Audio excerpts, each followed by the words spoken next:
Use of force is a central core of police. Police officers carry the legal authority to maintain order, demand compliance, stop and detain people, and even kill if necessary. Use of force is the most decisive feature of the legal authority of the police.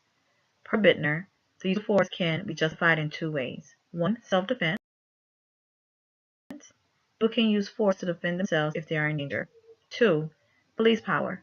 Address matters of health, welfare, order, and safety. Mechanisms for the distribution of situational justified force in society.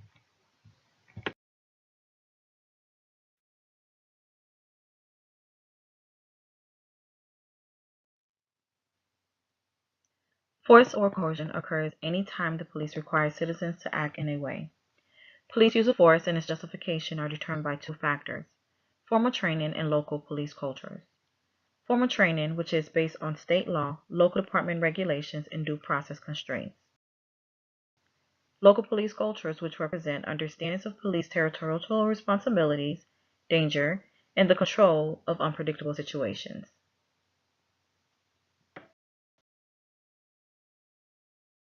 The line police department may consider police use of force appropriate. However, the community does not. This is very common in minority neighborhoods. For example, in November 2006, Sean Bell of New York had an altercation with a man outside of a strip club.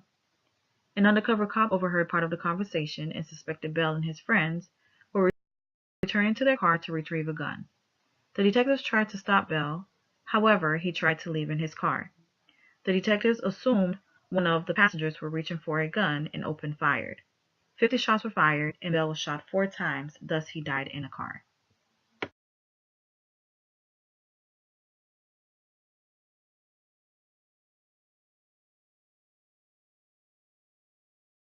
Conflicts over policy. Conflicts occur when differences between law and departmental policy. For example, overlooking illegal immigration to prevent loss of public support. Policy law conflicts tend to involve the public, considering high-speed police chases. Consequences of conflicts over policy are usually twofold. Some segments of the community would be pleased by the pursued policy, others would not. Insurance premiums will increase and economic loss support in pursuits. Between norms. An officer's behavior meets the expectations of some segments of the community, but is inconsistent with the law and department. Community-oriented policing could result in this conflict if the department and officers becomes too close to residents.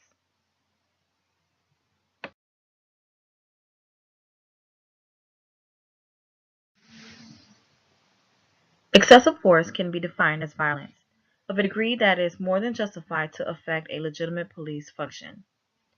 Police brutality is excessive force, but to a more extreme degree, and includes violence that does not support a legitimate police function. Deadly forces are force used when the intent to cause great bodily harm or death.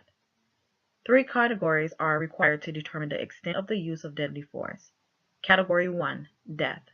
Category 2, injury. Category 3, non-injury. Category 4, total times an officer fired his or her weapon.